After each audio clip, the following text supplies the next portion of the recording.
Hello everyone, you are here with Elizabeth. Let's read chapter 3 of Jemima Small versus the Universe. This one is called Earthquake.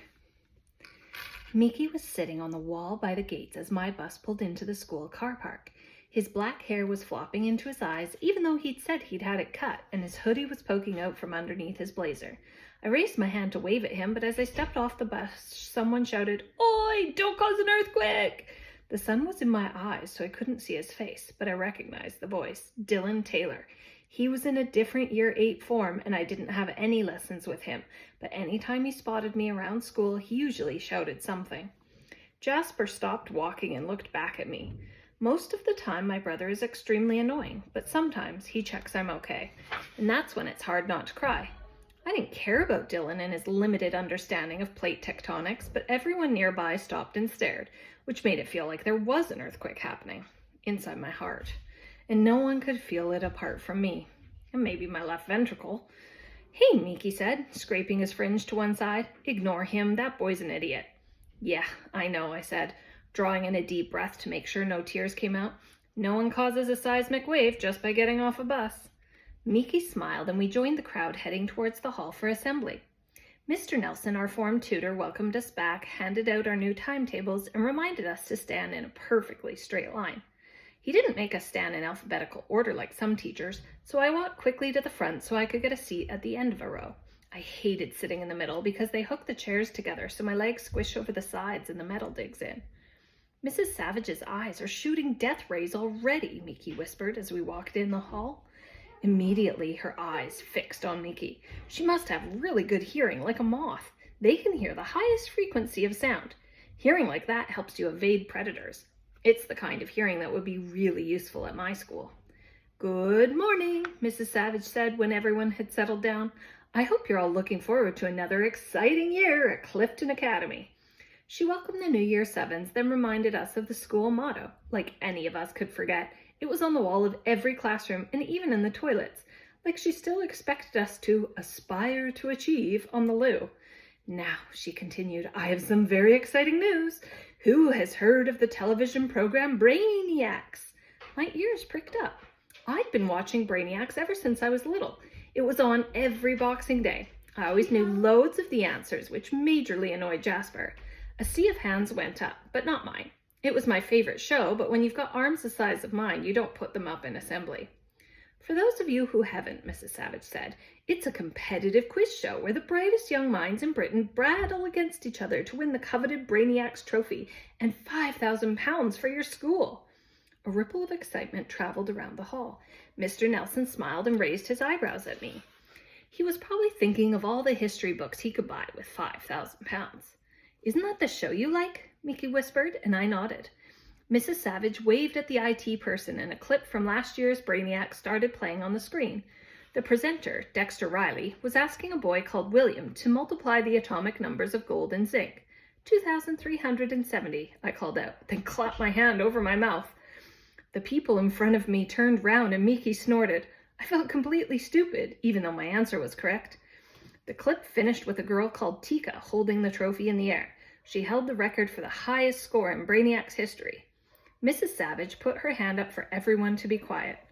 "This year, students from over 50 schools will be competed for the 15 places on the show, and you'll be delighted to learn that Clifton Academy will be one of them."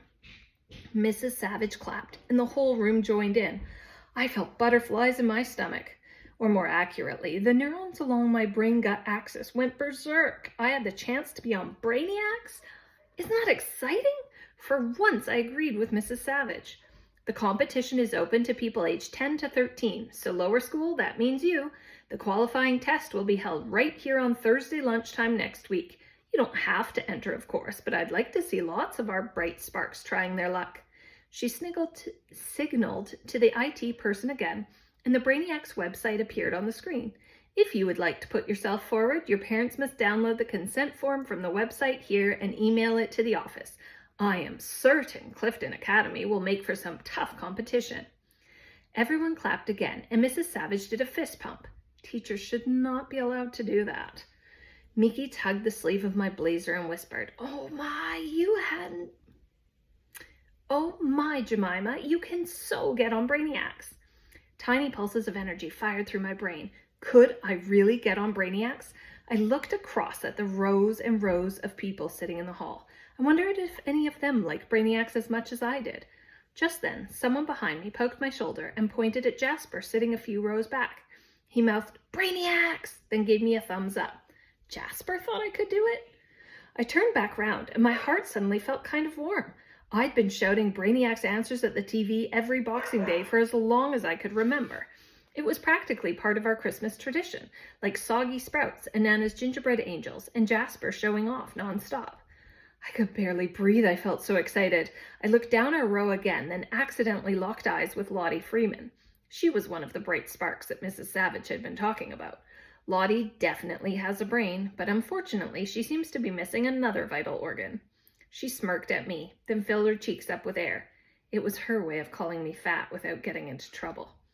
I made a face at Lottie like I didn't care what she said, but when she looked away, I folded my arms and squashed in my stomach, surprised I could forget about something so completely enormous even for 1 second. The group picture of last year's Brainiacs contestants was up on the screen, all of them smiling, all of them normal-sized. None of them looked like me. I told myself it didn't matter and tried to ignore the million doubts gathering in my brain telling me that maybe it did. Miss Nisha, our drama teacher, stood up to tell everyone about the lower school Christmas production, and Miki practically gave me a dead arm in his excitement about it. Afterwards, Mr. Nelson reminded our year about the camping trip that was happening at the end of October.